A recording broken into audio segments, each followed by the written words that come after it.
Bonjour à toutes et à tous et bienvenue au cours de statistiques non paramétriques. Nous allons discuter aujourd'hui des tests de Rancigné de Wilcoxon. Nous avons déjà vu la fois dernière une petite introduction aux statistiques du rang. Euh, donc, petit rappel pour bien démarrer cette séance. Il s'agit de deux variables aléatoires, de deux suites de variables aléatoires qui puissent ordonner une suite donnée. Donc soit x1, xn des variables aléatoires réelles. Donc on appelle statistique d'ordre, c'est la suite des x1, xn, mais telle que x1 entre parenthèses inférieur à x2 entre parenthèses inférieur jusqu'à xn entre parenthèses. Et donc x étoile, ça va être la statistique d'ordre de la séquence initiale. Ça veut dire la même séquence, mais ordonnée cette fois-ci.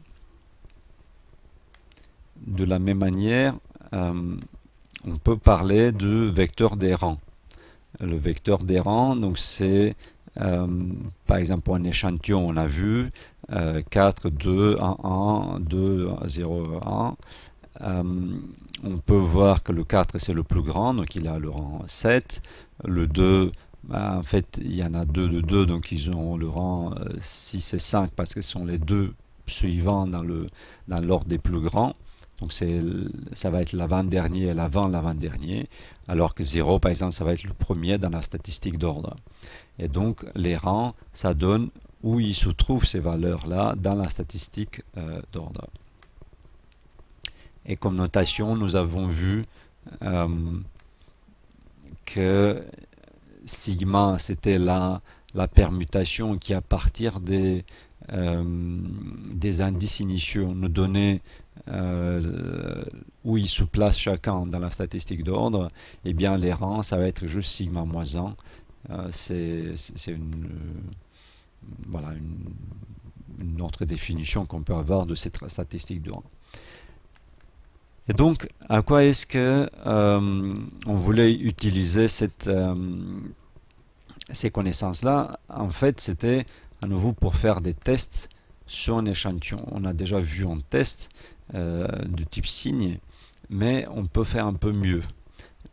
Pour des échantillons qui ont certaines, par exemple pour des échantillons qui sont des variables quantitatives, on veut tester si la médiane est oui ou non, par exemple, égale à 0. Donc, le cadre est le suivant. Donc, on considère des variables x1, x2 jusqu'à xn. Pour ce test, ça va être des variables diffuses et puis indépendantes. Attention, on ne dit pas que c'est la même loi. Qu'est-ce qu'on peut savoir sur le vecteur des rangs? Premièrement, si les variables sont diffuses et indépendantes, alors le vecteur des rangs, alors il est unique presque sûrement. La proposition est la suivante. Donc si les variables aléatoires x1, x2 jusqu'à xn sont indépendantes et diffuses, alors la probabilité que xi soit égal à xj module, alors celle-ci est égale à 0. Pourquoi? Et en quoi ça c'est lié au rang? C'est lié au rang parce que qu'est-ce que pourrait rendre le rang non unique? C'est quand il y avait, comme tout à l'heure, deux valeurs qui étaient égales, par exemple 2 et 2. Alors on peut donner à celui-là le rang 5 et l'autre rang 6, ou l'inverse, celui-là 6 et l'autre 5. Et donc le rang il n'était pas unique. Alors que si toutes les valeurs sont différentes, c'est sûr, la plus petite va avoir le rang 1, la plus grande le rang égal à le nombre de termes. Et donc c'est l'égalité qui peut rendre quelque chose non unique. Et puis ici même, on a vu, on démontre quelque chose de plus fort que l'égalité, c'est l'égalité des modules même. Très bien. Et donc, comment on demande cela? On prend un i différent de j. Alors, probabilité que le xi soit égal à xj. Qu'est-ce qui peut arriver si xi est égal à xj? Xi, ça peut être égal soit à xj, soit moins xj. Donc cette probabilité initiale est certainement plus petite que la somme des deux probabilités xi égale xj, xi égale moins xj. Chacune de ces deux probabilités peut s'écrire avec une décomposition qu'on a déjà vue lorsqu'on a rappelé les opérations sur les probabilités conditionnelles, par exemple. Ici, les xj sont, xi et xj sont indépendantes.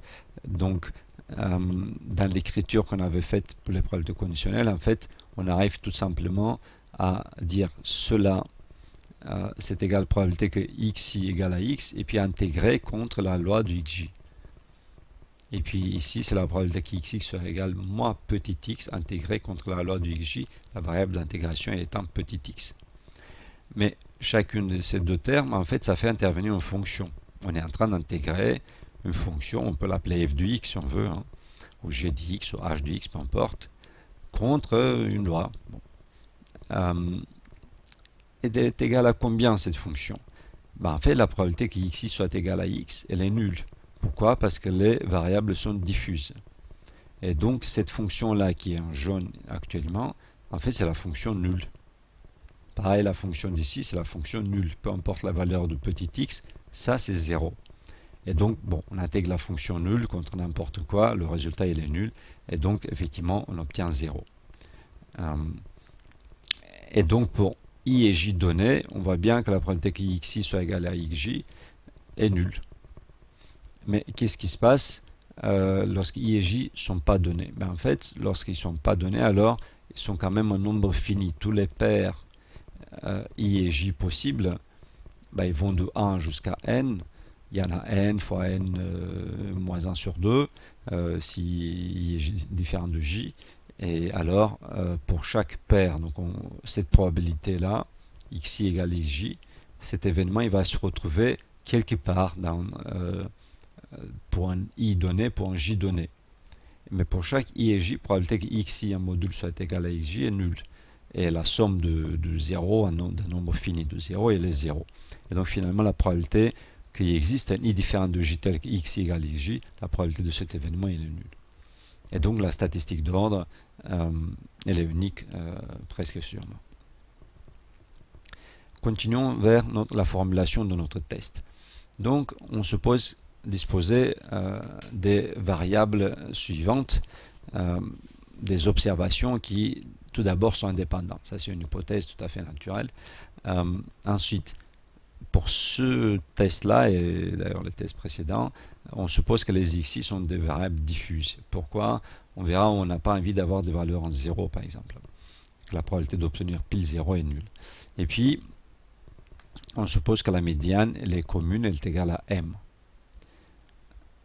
Et dernière hypothèse, c'est que les lois de xi sont symétriques par rapport à cette médiane-là.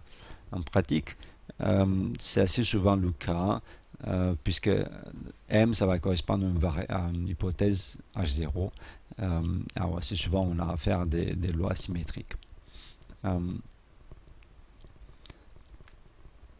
ne va pas discuter plus en détail, donc on va supposer que ces conditions sont vérifiées. Et voilà. L'hypothèse H0, donc ça va correspondre, est-ce que m égale 0? Et puis pour tester ce genre d'hypothèse, on va utiliser donc le signe des xi comme avant. Mais ici, on veut aller un peu au-delà. On va supposer qu'on dispose même des valeurs des xi. Et donc, qu'est-ce qu'on va faire? On va pouvoir compter combien de valeurs sont positives, combien de valeurs sont négatives. Et puis, quand une valeur est très très positive, c'est normal d'une certaine manière qu'elle compte plus. Quand une valeur est très très négative, elle va compter plus, mais dans l'autre sens, parmi les valeurs négatives. Et donc, le test qu'on va décrire par la suite, c'est un test un tout petit peu plus puissant que le test précédent, parce qu'il utilise aussi bien les valeurs que le signe. Donc il utilise plus d'informations. Et donc, comment il est construit ce test? On considère la statistique d'ordre associée aux xi, et d'ailleurs au module des xi. Et donc on a donc x module x 1. C'est ça la notation pour la première, pour celle qui a le module le plus petit. Et donc, presque sûrement, on a x1 strictement inférieur à x2, strictement inférieur et strictement inférieur à xn, puisque on vient de voir presque sûrement tout le monde est différent. Et puis R de x, ça va être le vecteur des rangs. Et le test, il est construit de la manière suivante. Tout d'abord, on définit Wn+. Wn+, ça va être une quantité qui va contenir, pour les variables positives, donc on voit qu'il y a une fonction indicatrice de xi égale 0, donc on somme sur toutes les variables positives, le rang, tout simplement. Donc on somme le rang des variables positives. Par exemple ici, voilà les xi, moins 0,15, 0,42, 0,22, etc. Le module c'est celui-là. Et c'est quoi le rang de chacun? On voit bien que 0,42 c'est le plus grand, donc il y aura le rang 4. 0,1 c'est le plus petit, le rang 1, et ainsi de suite. Rang 2, 3, 4 et 5. Bon. Et maintenant, qu'est-ce que nous dit ce test-là? Il faut prendre que les valeurs qui sont positives, donc celle-là et celle-là, finalement. On somme les rangs, donc 3 plus 5. Et voilà le W+. Première remarque, W+, il est borné par quelque chose. Il est borné par quoi? C'est des rangs. Donc c'est entre 1 et n. Si toutes les variables étaient positives, alors on a une somme de 1 jusqu'à n. Et dans ce cas-là, enfin strictement positive, pourquoi ça peut être strictement positif? Parce que on a dit les variables sont diffuses, donc la valeur en 0 elle est presque jamais prise. Et dans ce cas-là, si toutes les variables sont strictement positives, alors on a tous les rangs, donc on aura effectivement ça. Si au contraire, toutes les variables sont négatives, il n'y aura aucun rang dans la somme, donc on aura une somme nulle. Pareil, W-, ça va être la somme des rangs des variables dont la valeur est négative.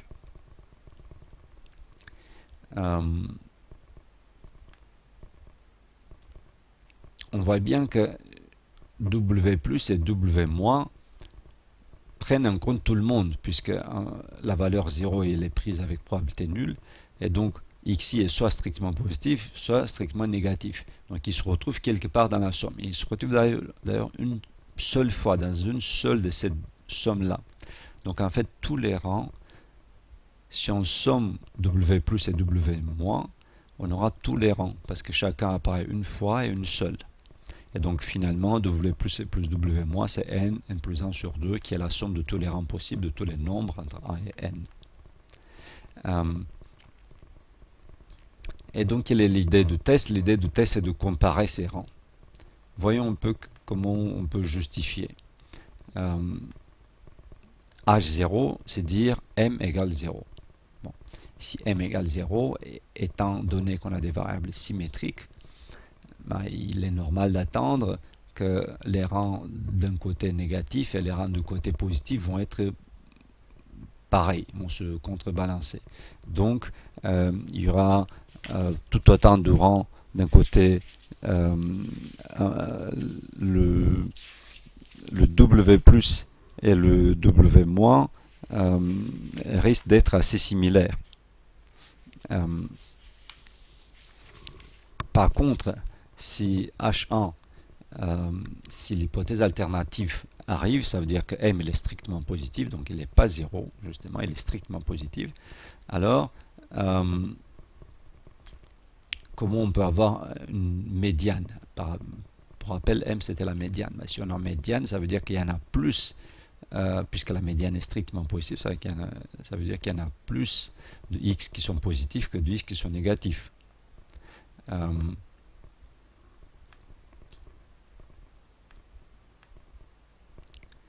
Et donc, ces x positifs, donc comme il y en a plus, c'est que leur valeur absolue, elle va être plus grande que les x négatifs. On va voir un exemple tout à l'heure. Et donc, le rang va être plus important, parce que le rang dit combien ils sont grands parmi tous les autres. Eux, ils sont grands. Donc, les positifs sont grands. Et donc, c'est Wn+ qui va être plus grand que Wn-. Et puis la même chose, si l'alternative c'est quand même négatif, alors W moins sera le plus grand. Euh, Voyons un exemple pour comprendre un tout petit peu mieux. Euh, donc on va prendre un échantillon de taille 30, de là de student localisé en 0. Et donc la densité de celle-là, c'est f de x. Et puis, on simule un échantillon de la même taille, donc c'est le même n, de la de Cauchy, mais localisé en m égale à 1. Les échantillons sont représentés dans la figure. Et donc, voyons un peu comment ça se présente. Donc, premièrement, la loi c'est celle de gauche, la loi qui était symétrique. On voit bien qu'effectivement, il y a plus ou moins autant de valeurs positives que de valeurs négatives.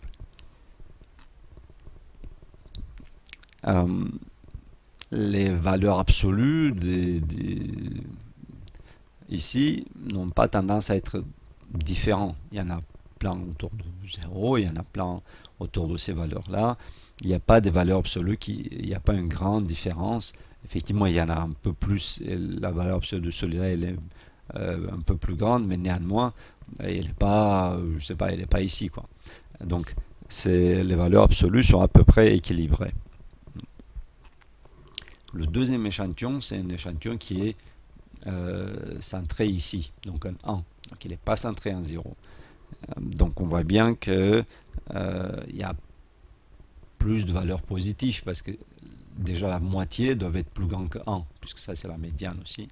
D'ailleurs c'est la médiane qui existe, il n'y a pas de moyenne pour celle-là. Donc la moitié se trouve là, et donc il y en a aussi qui se trouvent entre 0 et 1. Donc du coup, effectivement, c'est sûr qu'il y aura plus de variables positives que négatives. Et en plus, leurs valeurs absolues vont être plus grandes. Et donc, en quoi ça nous intéresse? Ça va nous intéresser parce que leur rang va être plus grand. D'accord? Ils vont se situer parmi ceux qui sont les plus grands en valeur absolue.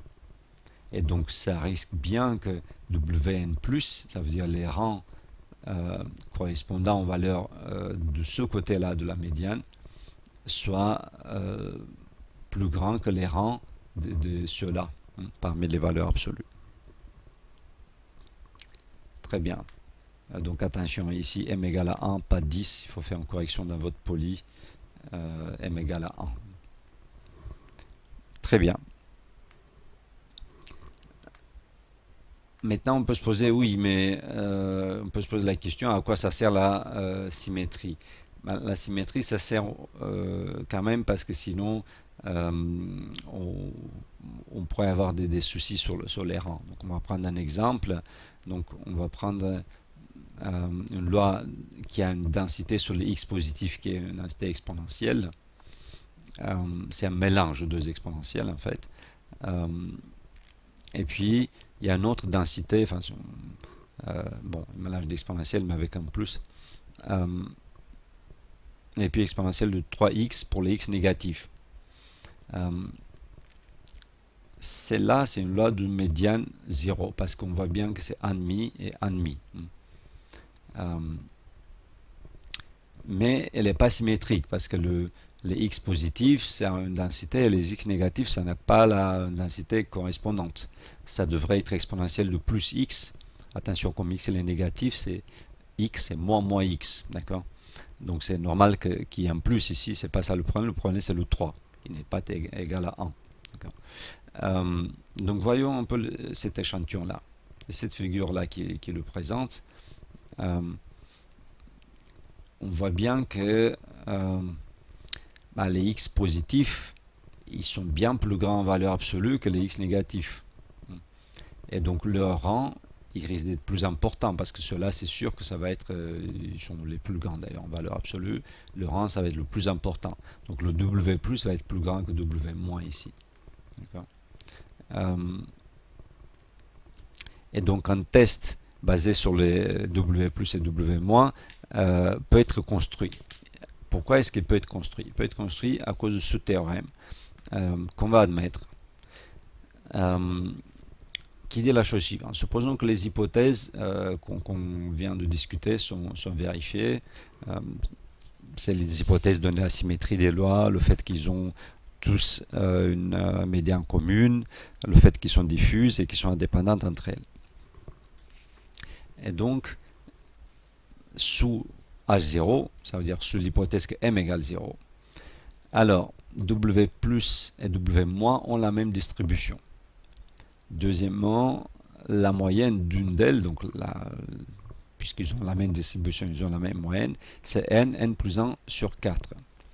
C'est pas étonnant puisque leur somme c'était n plus 1 sur 2, donc la moyenne d'une c'est n plus 1 sur 4, ça on pouvait la savoir même indépendamment. Et puis le plus important c'est que Wn plus et Wn moins sont libres en loi de la loi de X. Donc c'est quelque chose qui peut être la base d'un test statistique. C'est ça qui nous dit que ça peut être la base d'un test statistique non asymptotique d'ailleurs. Et puis on a aussi des informations sur la variance, ce qui peut aussi nous aider à construire des tests. Et puis asymptotiquement, donc on a Wn plus moins sa moyenne divisé par la variance, ça converge en loi vers une normale de 0,1. Donc je vous renvoie à la preuve si ceci vous intéresse. Elle ne va pas être demandée à l'examen, donc je vais passer, donc je vous invite à regarder et éventuellement à poser des questions par écrit si jamais ceci est nécessaire. Quelques remarques. Donc premièrement, sous H0, alors Wn plus a une statistique symétrique par rapport à sa moyenne. Donc on a vu que la moyenne c'est nn plus 1 sur 4, ça c'est facile à comprendre pourquoi. Mais pourquoi est-ce que la statistique de Wn plus est symétrique? Voyons un peu. Donc sous H0, Wn plus est la même chose que Wn moins. Pourquoi ça? C'est le théorème qui nous le dit. C'est le point 1 de théorème. Et donc, comme leur somme c'est égal à nn plus 1 sur 2, donc on a en fait que Wn plus, ça a la même loi que Wn moins qu'on peut tirer de cette équation. Très bien. Et ça donne combien? Ça donne n plus 1 sur 2 moins Wn plus. Et donc, finalement, Wn plus a la même loi que 2b moins Wn plus, avec b étant la moyenne. Et donc ça c'est une caractérisation qu'on a déjà discutée des lois symétriques. Et donc finalement, quel est le test que le théorème nous permet de proposer? Le test est le suivant.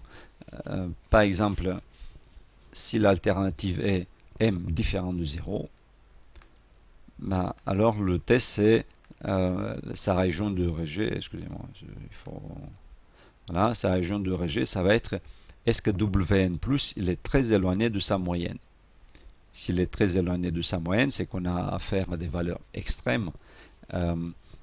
Et donc s'il est plus éloigné qu'une certaine valeur qui dépend du niveau souhaité, la quantile, alors on va rejeter le fait que l'hypothèse à 0, et donc on va dire que les données supportent plutôt l'hypothèse alternative qui est H1 et M différent de 0. Et puis on peut voir que en fait la quantile qu'il faut c'est celle-là, donc Wn plus moins sa moyenne.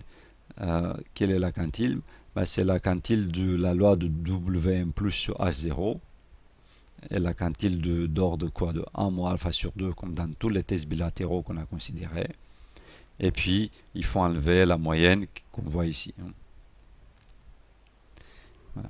Donc c'est la formulation de test. Et puis quelle est la loi des Wn+, c'est pas une loi qu'on a très explicitement, mais c'est de la forme somme de J, Y, J avec Y1, YJ de Bernoulli de paramètres admis. Et ça, c'est la preuve qui nous donne ça. Effectivement, pour les grandes valeurs, donc on peut utiliser des tests asymptotiques, c'est la convergence en loi qui nous dit, et sinon on utilise la loi exacte de WM+. Donc il faut la tabuler et ça c'est tout à fait possible.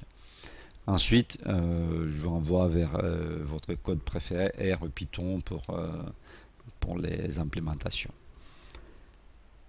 Deuxième cas de figure, pour l'instant c'était un seul échantillon. Deuxième cas de figure, qu'est-ce qui se passe si les échantillons sont appareillés? Pour rappel, deux échantillons appareillés, ils avaient la même taille, n,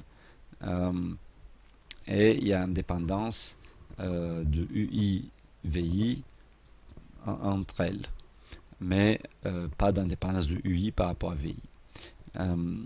Et la question c'est, par exemple, est-ce que cet échantillon-là, il a tendance à prendre des valeurs plus grandes que l'autre ou pas?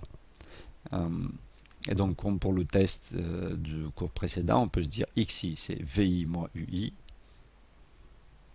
On va utiliser le test de Wilcoxon des rangs signés sur cet échantillon des X, donc des XN1. Donc, quelles étaient les hypothèses? Les hypothèses étaient que les X sont indépendants. Effectivement, c'est le cas pour un échantillon apparié. Sont diffuses en médiane commune et la loi est symétrique par rapport à M. Donc l'hypothèse nulle, c'est la même que tout à l'heure, M égale 0. Et puis l'hypothèse alternative, ça peut être par exemple M strictement positif, ça va être M non nul, ça va être M strictement négatif, ça dépend voilà, de ce qu'on suppose. Si ici par exemple on se dit soit on est sur H0, soit sinon les UI sont plus petits, alors la seule question c'est est-ce qu'il est M est strictement positif ou nul. Et donc ici à chance ça va être M strictement positif.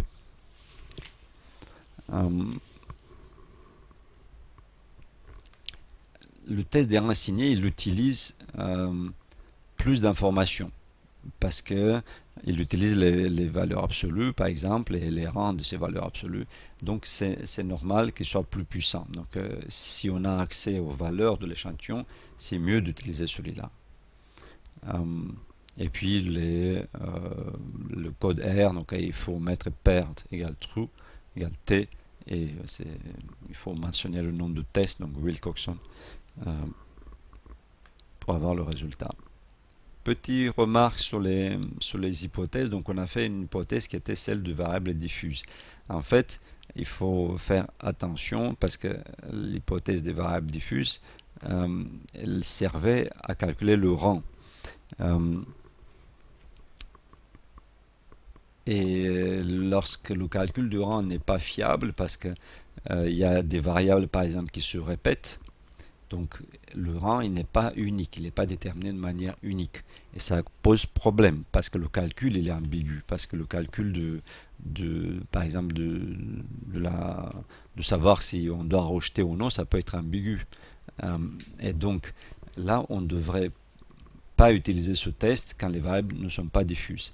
Mais il se peut quand même que tout en ayant des variables diffuses, une fois sur combien d'utilisations, on tombe pile sur une situation où les variables ont pile la même valeur. Dans ce cas-là, assez souvent, les implémentations vous disent oui, on ne peut pas calculer la valeur exacte, la p-valeur exacte, parce qu'il y a des ex-aequo, ties en anglais. Ensuite, bon, pour l'autre hypothèse qui est celle de symétrie, on peut effectivement, il y a des autres tests qu'on ne va pas discuter plus que ça, qui permettent de se convaincre de cette hypothèse-là. Merci pour aujourd'hui.